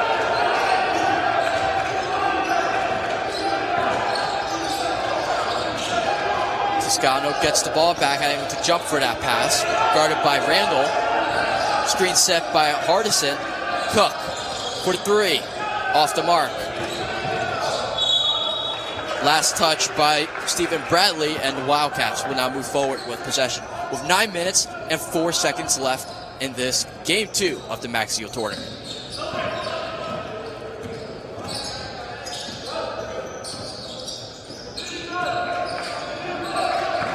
Wildcats moving the ball around with Torre leading the charge. Drives inside, gets stripped away by Stephen Bradley, number 33 of the Lakers.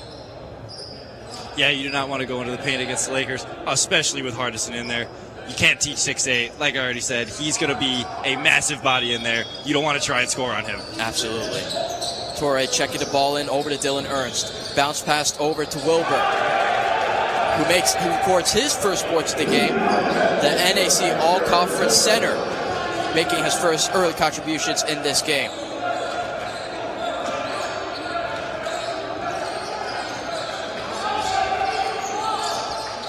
Here's Hardison with the mid-range J, misses off the mark. And the Wildcats get the rebound and push forward with Torre. Quick strip away by Cook as he works forward. Layup, draws the contact, and one. Cook,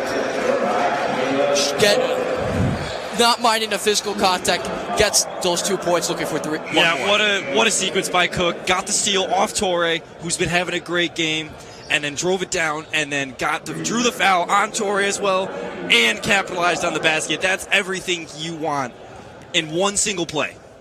Second foul committed by Torre, as the N1 is good by Cook. Cook now gives way to number 15, Jenny Kennedy, who checks back into the game. 84-48 with 8:10 left here at the Max Ziel Gymnasium. Torre dubs it, bounce pass to Dylan Ernst. Back to Torre. Quick three by there, off the mark. Lakers with the rebound, courtesy of Stephen Bradley. Toscano now, driving down, check the screen set by Grant. Pass over to Bradley. Bradley inside. Grant draws some contact. It looks like foul will be charged against Grant. I believe they gave him a charge. Yep. Yeah, I think they did. Not too much contact, but it was enough to draw the charge in the ref's eyes.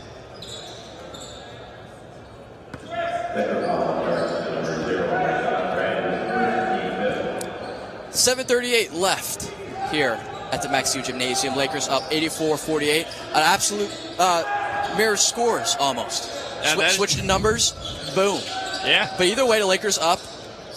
As a three here by the Wildcats is off the mark, off the backboard, and it rolls out of bounds. Holmes trying his best to keep it in, but the Lakers will keep the ball. Yeah, Lakers have been playing really, really great in the second half, especially. First half, they took that lead, and the second half, they did the one thing that you're not supposed to do, and that's let up that gas pedal, and they've really taken off in the second half. Taken off, certainly, and they're looking for more here. Quick inside pass. Great stuff there from Bradley to Rosebrook. 86-48. Blocking foul called on Rosebrook there. Yeah, Rosebrook saw it, didn't have his feet quite set. He was moving a little bit, and that's all it takes for it to be a blocking foul instead of a charge. But it's still a great take by Rosebrook. 2 free throw shots for Holmes. makes the first 86-49 with 7:06 left. And, Luke, I don't want to say you can't, as the old saying goes, it's not over until it's over. But you see with how much time is left and with the Lakers just scoring at will, this is a great season opener for the Oswego State Lakers. Yeah, absolutely. This is exactly what you wanted to happen coming off such a great season. You wanted to show that you have not lost a step at all. They have certainly not lost a beat here as they dish it around with Bradley in the corner. Guarded by Holmes, who knocks it out. Lakers will continue with the ball with 12 seconds left on the shot clock.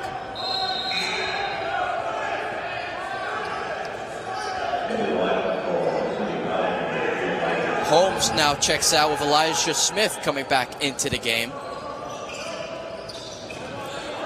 Bradley checking it in, and the Lakers will pass the ball around. Toscano, guarded by 2 Wildcats. Over to Bradley. Stripped away by Randall. Randall pushes forward, drives inside, and makes the layup. 4 points for Randall. 6:25 left in the final stages of this Game 2 of the Max Ziel tournament. Winner will face RPI Engineers tomorrow night. 3-point shot by Kennedy. Hits off the front of the rim. Grant with the offensive rebound. Grant with a shot. Makes it in. Grant records his first 2 points of the season.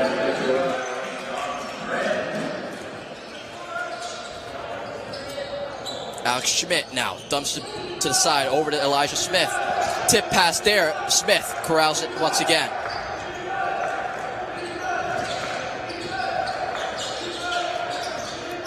Randall working on Cook. Kicks it out to Wilbur.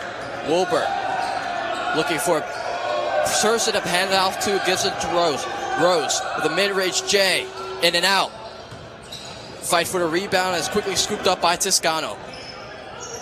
Toscano finds Kennedy. Kennedy drives inside.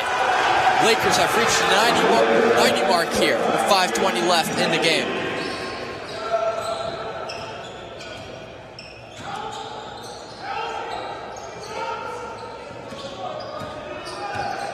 Randall working on Bradley. Short on that shot. Toscano moves forward. Dishes it to side. Kennedy with another 3-point shot again. Makes another. Jaden Kennedy has been on fire. 8 points for him. Lakers up 93-52.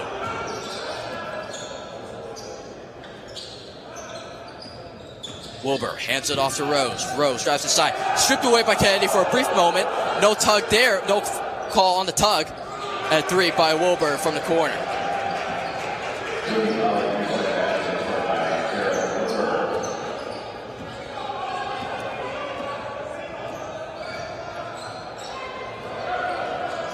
Screen set by Grant. Toscano dumps it back to Kennedy. Kennedy working on Schmidt. Passes it back to Toscano. Toscano drives forward. Draws up contact. Unable to sink the layup. 2 free throws for him. What I like so much about what the Lakers have been doing the past couple minutes is that they've been playing great offense, but what has been setting it up is their great defense. They've been causing turnovers. They've been causing misses. And on those misses and turnovers, they've been capitalizing. Would you see those 2 threes made back-to-back? And just like that, they're up by 38. They were up by 41 at one point, and now they're still up by 38 with only 4 minutes left. You don't want to say the game's in the bag, but the Lakers are still looking strong. They haven't missed a beat, so I really think this game is theirs to lose. A really complete 40 minutes, or I should say 36 minutes rather, for the Lakers as we approach the final 4 minutes of this contest. Stripped there by Rosebrook, drives forward and slams it home. An exclamation point here for the Lakers, 96-55.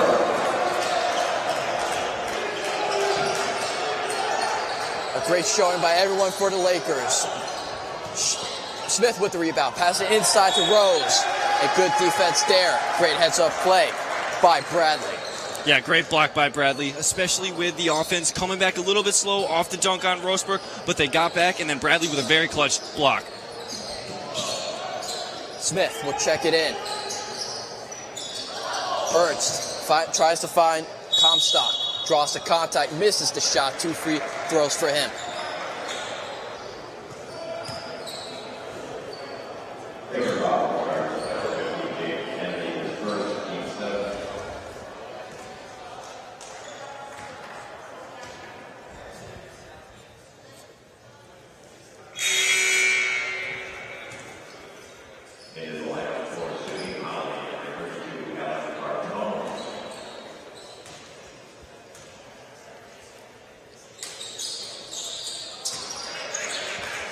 (96-56), 40-point lead for the Lakers. 3:35 left in this game. As Toscano, screen set by Grant. Toscano, jumper, fadeaway jumper, misses off the mark. Comstock with the rebound.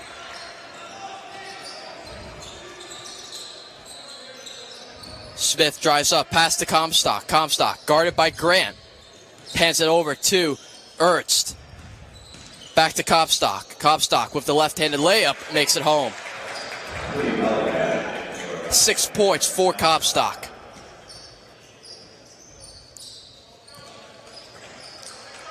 .255 left in this game, and I guess it doesn't hurt, Luke, to look forward to tomorrow's championship game.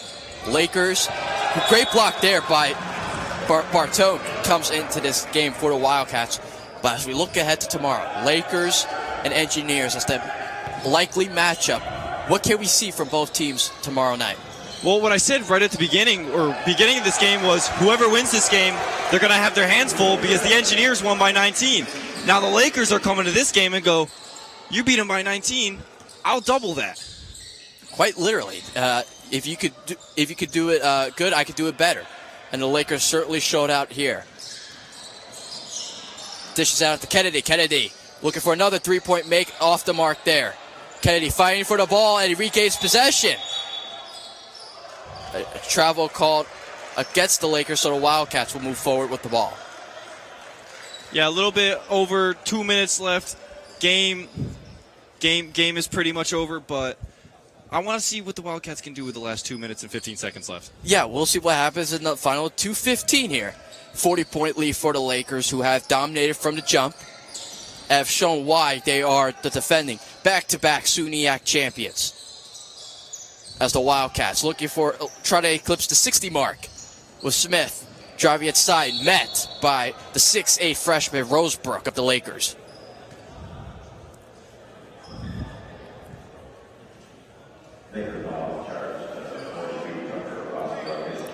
Rosebrook commits his third foul of the contest. And, with the foul total, it's a little bit different. 8-4, Lakers having more of the fouls. But at this point, it's that kind of thing where, yes, they've been a little antsy in terms of the defense, but they've certainly made up for it for their great offensive showing. Yeah, absolutely. I mean, that offense has been electric in the second half, so the fouls are basically just due to that high-paced offense. You got to get back on defense sometimes, and then when you don't, you got to foul a couple. Absolutely. As we approach the final minute 52 mark here inside the Ziel Gymnasium, just about all the Laker faithful ready to head home in their Honda Civics. As Rosebrook records another point total, bumps it up to 100 for the Lakers. 40-point lead for the Lakers. Smith now out to Comstock, out to Dylan Ernst, back to Smith. Smith working inside, passes it out into the corner. Wildcats moving out. 8 seconds left on the shot clock. Ernst with the right-handed shot makes it in. 162. Minute 10 left here inside the Ziel Gymnasium.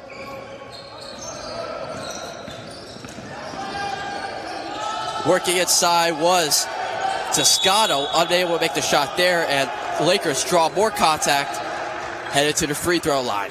What I really like that Coach Leone did in the back half of the second half is that he put in all of the bench players, and not only that, but the bench players are actually playing really well. They're really showing that maybe I can be a starter at some point, and they've been showing out, and they have been able to still capitalize on this Wildcat team. You know, the magic word with championship caliber teams, it's depth. You need to have depth. You need to have players on the bench, players that have designated roles to contribute even when they're not on the starting five. And we see with the Lakers, you get contributions from, of course, the top.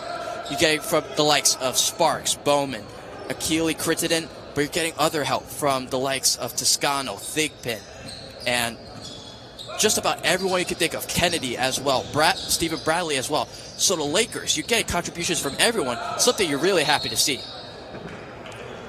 Dylan Ernst draws contact, and so he heads to the free throw line. 36.2 left in this contest.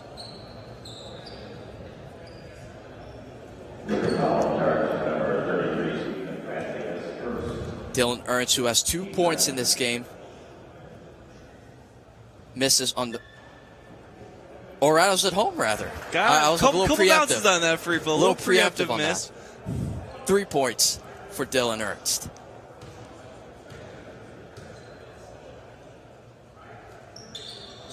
Perfect from the line. 102-64 in favor of the Oswego State Lakers, your defending back-to-back SUNY champions who made their trip to the Elite Eight for the first time in program history last season. Will look to have a similar season here for 2023 and 2024. Grant sets the screen for Toscano. Toscano finds Rosebrook inside. Rosebrook muscles his way, gets the basket. Final 10 seconds left here between the Lakers and the Wildcats. Lakers from the jump, showing why they are the team to beat, not just in the SUNY, but perhaps in all of NCD3 basketball. Absolutely. Yeah, they're making a statement with this first win right here. And I think that all the other teams really need to be put on watch for this Lakers team because it really looks like they have not missed a beat since last season. Have not missed a beat, and it goes to show in their point total, 104 points. Contributions from their main stars, but also the role players and the bench pieces as well. Yeah, I think that's the main part, is that there's not like one star player. Like obviously, yes, you have Jeremiah Sparks, who was their leading scorer last year, but you have so much contribution from all of these other scorers who are putting points up on the board. Final 5 seconds left here as the Lakers will just drain out the clock here, and now they can look forward to tomorrow night as they face the RPI Engineers, 7 o'clock tomorrow night for the Max Ziel title. As for the SUNY Poly Wildcats, they will face the Cuca Wolves in the consolation game that starts at 4 p.m. So as we look at tomorrow's matchups, we see two teams that had that large point total going head-to-head tomorrow night at 7. Yeah, absolutely. That's what I was saying about as the game started to come to an end. The Engineers beat Cuca by 19 points. And what did the Lakers do? They doubled that total. And now, right before the Lakers game, I said, whoever wins this game, they're going to have a lot to think about with the Engineers. But now, maybe the Engineers are the ones that are going to have something to think about now that they just saw how dominant of a win the Lakers had.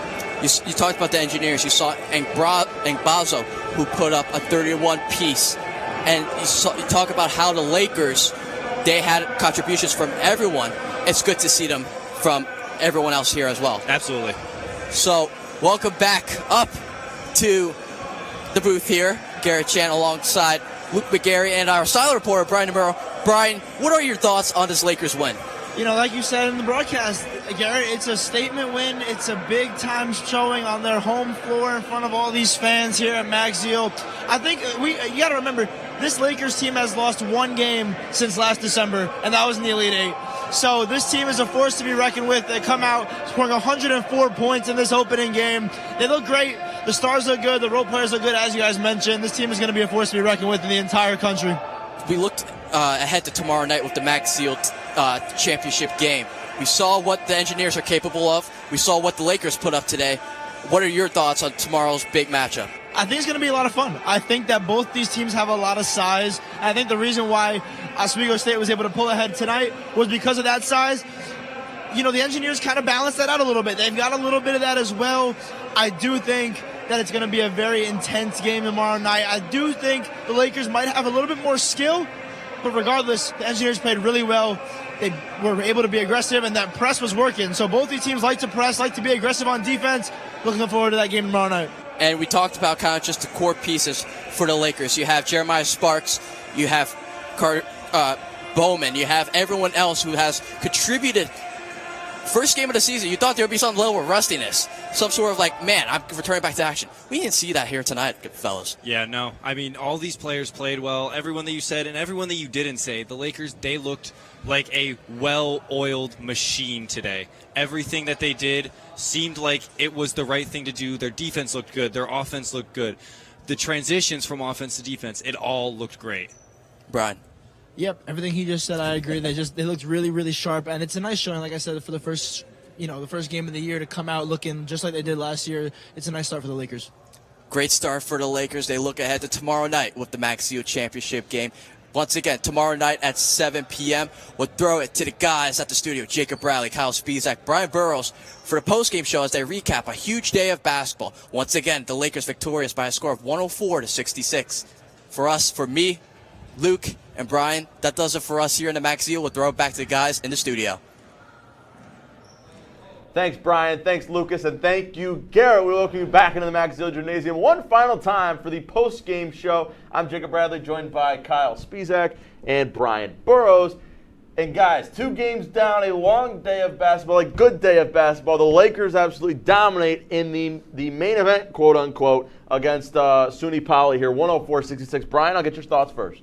What a start for the season by the Lakers. They broke 100 points, something they only did 7 times last year. Wow. Yeah, no. I said that stat before. I was like, that's my stat. They better not steal it. Anyways, 7 points last year, 106. They tied at 112 last year. They weren't that far from that in the first game of the season. This team is going to do great things this year based on what they did in this game. Harder test tomorrow was RPI, but we'll get to that a little bit later. Absolutely.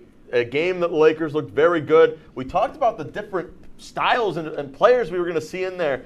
I think it was, again, you, Burrows, that brought the stat to the table here. All but 2 players played 10 minutes in this game today for the Lakers. Just a lot of different depth, a lot of different rotations and guys playing with each other here today. So I got to ask you, Kyle, I mean, what stood out?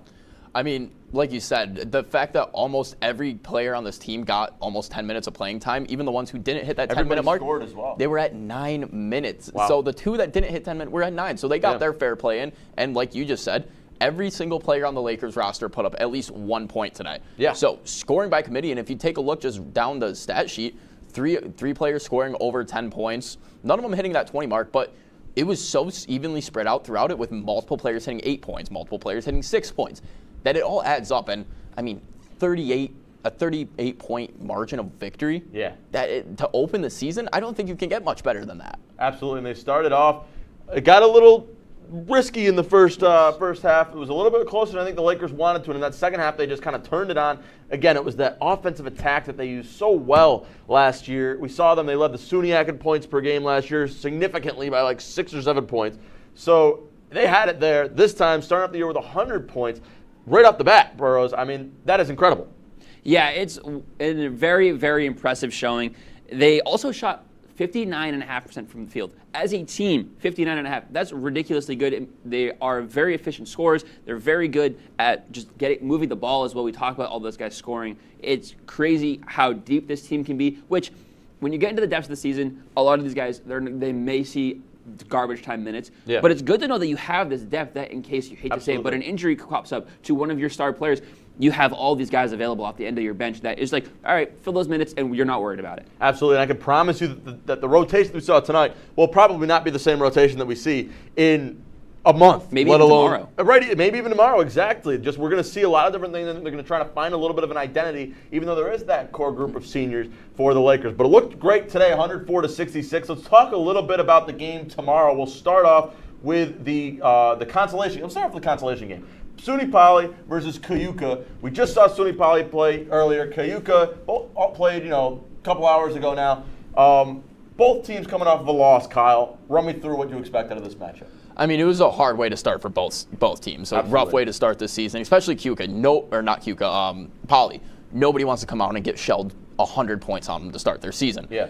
But this consolation game, it'll be a good turnaround for both teams because now the big dogs are fighting for the championship. You're playing a team that may be more evenly matched with you skill-wise. Yeah. That gives you the ability to play a closer game, play a more tight game, and through that, you can work on things. You can work on those like close situations, and then that will give you, if you take the win from that, that gives you a little bit of a momentum boost. So you get that win, you get to go into the next week, and at least, hey, I'm not 0-2 to start. One of them will end up 0-2 to start the season, but the other one, that'll give them at least a little bit of a confidence boost going into next week. And they're going to have the same record as the eventual loser of the championship game, so take that as you will. But Burrows, I'll ask you about that game in general. Out of those two teams, which one looked better, in your opinion?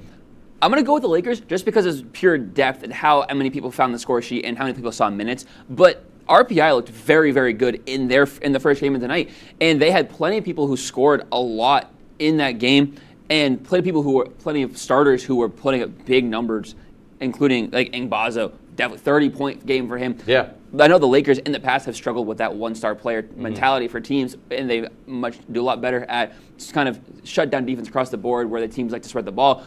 Certain players against the Lakers last year were very good when they're just that focal point of the offense. So it would be interesting to see what the Lakers do tomorrow against a guy like Ngbazo who put up 30 tonight. He could very easily put up close to 20 or maybe even 30 tomorrow. Well, there you see just a little bit of a team comparison. This is, of course, going back to last season's statistics. They jump off the page a little bit, and the Lakers average almost 20 more points and shot 7% better from the field than the Engineers. But the record still shows, Kyle. I mean, only one less win RPI had against the Lakers, and keep in mind the Lakers played, a couple more games in the beyond the regular season as well. Yeah, I mean, that's a stat that you love to see if you're any sports fan. You have two teams that very, very similar win column totals. Yeah. And so you're getting two teams that are going to be very offensive-minded. And who doesn't love an offensive show-out? Everybody loves it when you get to watch a game and it's just a shootout, whoever can score the most points. It is fun, but both teams also played very solid defense today. They both limited points on, obviously, Oswego limiting Poly to barely 60 points. So great defense from them. Same thing with RPI. They did very good closing out the perimeter against Keuka. Really, just one star player was the one that was shining for Keuka against RPI. So both teams, strong offenses, strong defenses. It's really just going to be a slugfest tomorrow. Absolutely. And tomorrow afternoon is when, there's the camera. Tomorrow afternoon is when, usually I'm in the middle of moderating, so whatever. Tomorrow is going to be where that championship matchup is going to take place. RPI and RPI and Oswego in the main event tomorrow at 4 o'clock, tipping off right here. Before then, you get the consolation game, full coverage of that between SUNY Poly and the Wolves of Keuka. All that's coming your way tomorrow afternoon. The first game's at 2, tip-off is at 2, and the second game is at 4, tip-off again at 4. You'll get full coverage. Pregame show starts at 1:30, just like you got today, and all that jazz. It's coming to you once again tomorrow for the finals of the Max Ziel Invitational. But that'll do it for us here tonight. For our directors, Sam Keeney and Matt Charamita, our producer, Kenny Gerard, for Brian DeMuro, Garrett Chan, Lucas McGarry, Kyle Spizak, Brian Burrows, and myself, Jacob Bradley, I thank you all for sticking with us throughout this entire monstrosity of a broadcast. But thank you, and we'll see you all tomorrow night. Lakers win 104-66.